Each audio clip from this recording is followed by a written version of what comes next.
படைப்பாளராகவும் வார்த்தையாகவும் சோதியாகவும் எல்லா உயிர்களுக்கும் பிதாவாகவும் இருக்கின்ற தேவனாகிய கர்த்தருக்கு ஸ்தோத்திரங்கள்.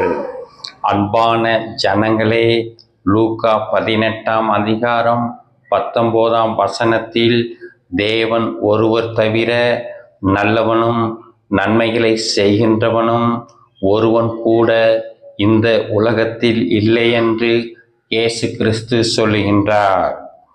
ஆகையால் அன்பானவர்களே, நீங்கள் இந்த உலகத்தில் உள்ள எந்த ஒரு மனுஷனையும் எந்த ஒரு மனுஷியையும் நல்லவர் என்றும் நன்மைகளை செய்பவர் என்றும் நம்பி அவர்கள் மேல் உங்களுடைய அன்பையும் பாசத்தையும் பற்றையும் வைத்து விடாதபடி மிகவும் எச்சரிக்கையாக இருந்து உங்களுடைய மனதை பலி கொடாதபடி பாதுகாத்து கொள்ளுங்கள்.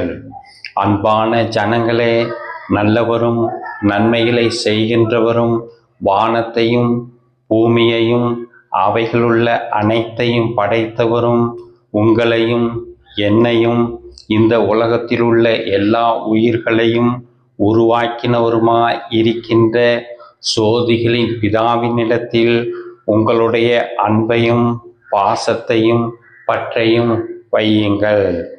அவருடைய குமாரன் இயேசு கிறிஸ்துவின் மூலம் கொடுக்கப்பட்ட அவருடைய கட்டளைகளாகிய நீதி நியாயங்களை கடைபிடித்து வாழுங்கள். படைப்பாளராகிய சோதிகளின் பிதா உங்களுக்கு மரணமில்லா நித்திய வாழ்வை தருவார் என்பதை நன்கு புரிந்து கொள்ளுங்கள். ஆமென்.